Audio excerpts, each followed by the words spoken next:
Hi, it's Fiestaro. Hello, collective. So, another love reading by the end of this month. Okay. So, yeah. Siyempre, before tayo mag-start, kung hindi ka pa nakakapag-subscribe, please do subscribe and hit the notification bell para lagi po tayo maging updated sa mga mangyayari pa lang. Okay? And yeah, don't forget na mag-follow sa atin pong FB page. And kung meron pong tanong pagdating sa private reading, message lang po no, sa atin pong FB page for more info. Okay? Yeah, don't forget na mag-like, share, and subscribe. Okay? So, big help yan sa ating channel. Okay. So, collectives. Anong meron? Okay, kukuha tayo ng situation. Ano bang meron? Okay, collectives. No zodiac sign, okay? Kahit ang zodiac mo, pwede kang makinig, pwede kang manood. Okay? Collectives. Okay. Collectives. Anong meron? Situation. Collectives. Okay. Withdrawn. Okay. Single, lonely, solitary.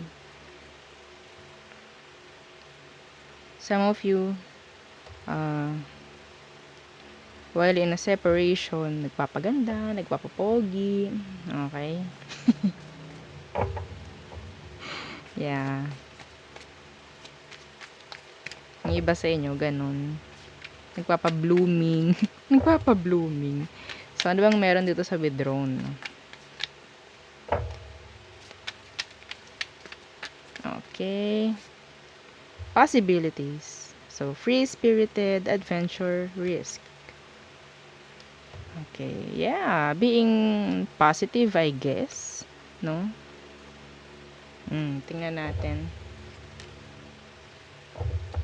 Okay. So, anong meron sa tarot? So, meron ditong withdrawn and possibilities. Some of you may expectations, no? Na baka sakali, oo, magkaroon uli ng connection.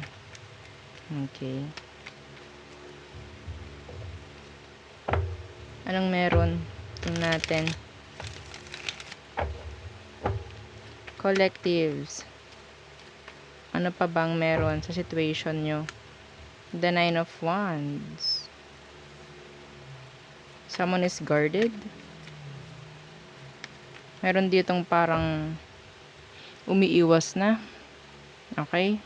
Or may tumatakas na. Oo. Sa situation. Kahit meron ditong pag-alis, yung mindset is parang para rin to sa ikabubuti. Oo.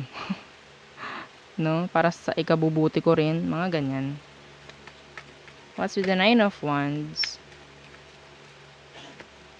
Yeah, the Five of Wands. Para sa ikabubuti. Okay. Pasensya na po ha sa ubo-ubo. The Eight of Pentacles. So, this is some of you working, effort ang ginagawa ngayon. No? Yeah.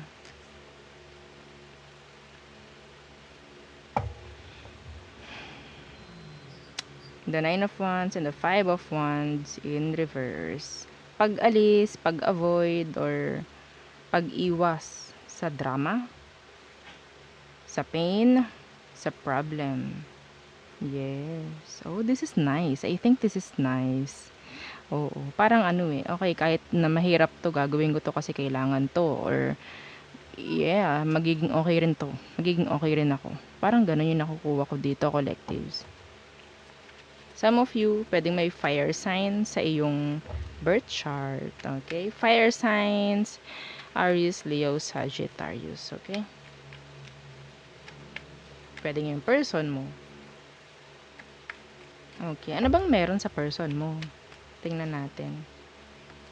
Okay. The King of Cups in reverse. Some of them, pwedeng Pisces. Okay? Pwedeng hindi siya emotionally invested or available sa'yo. Or sabihin natin, immature lang sila pagdating sa emosyon. Okay? Iba rito, talagang sinaktan ka. Yes, may separation dito. Okay? Sana walang third party. Bakit siya King of Cups in reverse? King of Cups in reverse. The Two of Coins in reverse. So may pair tayo. Queen and King of Cups. Pero hindi pareho na naka-upright. So this is self-love. So this is what you're doing right now. No? Sabi ko nga may magpapaganda, may nagpapapogi dito. Yeah, that's self-love. Okay? The King of Cups in reverse, the Two of Coins in reverse. Sa ngayon, pwedeng wala siya talagang like focus, no? Pagdating sa pakikipag-relation or sa sarili man niya, wala. Napapabayaan ito sarili niya. So, siguro, tingin mo sa taong to, napaka-toxic. Kahit wala dito yung the devil. Yes, parang ang toxic niya. Parang, okay, kailangan ko ng talagang limitahan yung sarili ko. I-isolate yung sarili ko from you. Kasi, hindi na maganda eh. Hindi na nagiging okay yung sarili ko. Hindi na nagiging okay yung mentalidad ko kapag kasama ka. Parang ganun. Okay. So, tingnan natin. Mahilig tong mang-drop. Wala siyang pakialam. Some of them selfish. Okay? Ano ba yung emotion niya for you? Anong emotion niya for you? Pisces. Pisces. Bakit Pisces? Maybe mayroon kang Pisces because of this. Okay. Collectives. Okay. The Six of Coins in reverse. Emotion niya sa'yo is the Six of Coins. This is, sabi ko nga, this is selfishness. So, this is, okay. Okay, ikaw, oo, ano to? One-sided. Okay? One-sided. Six of Coins in reverse and the Six of Swords in reverse. Laging merong parang kailangan. Babalik lang to kapag may kailangan. Kakailanganin ka lang kapag yun nga, may mga gusto sa'yo, mga ganyan. So, meaning, hindi ikaw yung iniisip niya. Ang iniisip niya yung sarili lang niya. Mahal nito sarili niya. Ganon kadali. Okay? Hindi namang masamang mahalin ang sarili, pero nagiging masama lang kapag yung kung sino man yung kakonect mo is hindi mo iniisip yung mararamdaman. Okay? So, tingnan natin. Emosyon nitong taong to is one-sided, no? Iniisip lang ang sarili niya. Six of Swords in reverse. Some of them, pwedeng hindi pa rin totally maka-move on or maka-let go sa'yo. Sa ngayon, yes. Ikaw, ano emotion mo for them? Collectives. Ngayong umiiwas ka, yes, pwedeng ikaw yung umiiwas. Collectives, anong emotion mo for them? Okay, the Ten of Swords. Okay, so nandito yung pagka-cut off.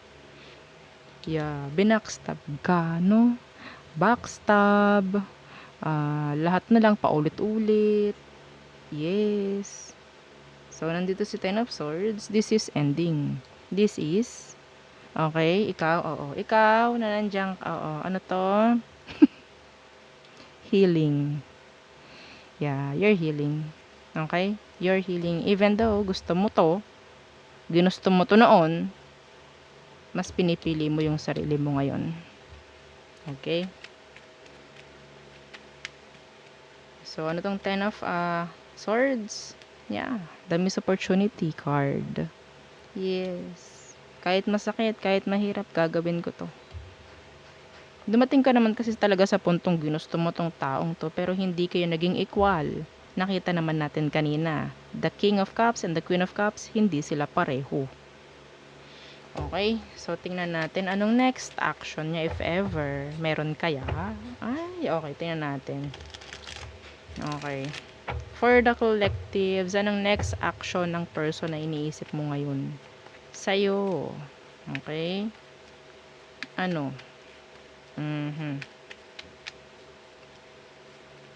The Ten of Coins. So, they're talagang a non-committal or commitment phobe. Okay? The Ten of Coins. Not to commit. Not to commit. Okay? Why? By the 10 of coins in reverse. The 2 of wands. They're too indecisive. Okay? Too indecisive. Hindi sila makapag-decide kung ano bang tamang gawin. Ikaw, nasa tama kang pag-iisip, kaya nakakapag-desisyon ka. Ito hindi. Okay? Ito hindi. So, hayaan nyo na. Hayaan nyo na lang. Walang nangyayaring movement or kung anumang growth sa kanila ngayon. Kaya sila ganito. Some of them, takot sila sa responsibilities, takot sila sa commitments. Yun. Ganun. Okay? So, yeah, napagod ka rito, no, collectives. Yes. Dumating ka sa puntong natanggal yung helmet mo. Kaya nauntog ka na. Nagising ka na. Okay, wait lang po ha. Okay, so, outcome. Anong outcome nyo? Ano ang outcome nyo? Collectives. Okay. End ng September.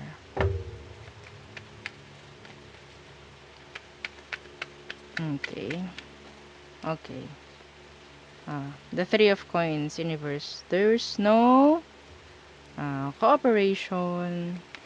So, tingnan natin. The 3 of coins in reverse. The 9 of cups in reverse. The page of wands in reverse. This is a failed start or failed talaga na relasyon. Okay, the 9 of cups. Okay, sabihin nating hindi kasi nagkaroon ng magandang pag-ugnay, no? Ugnayan, no? Cooperation.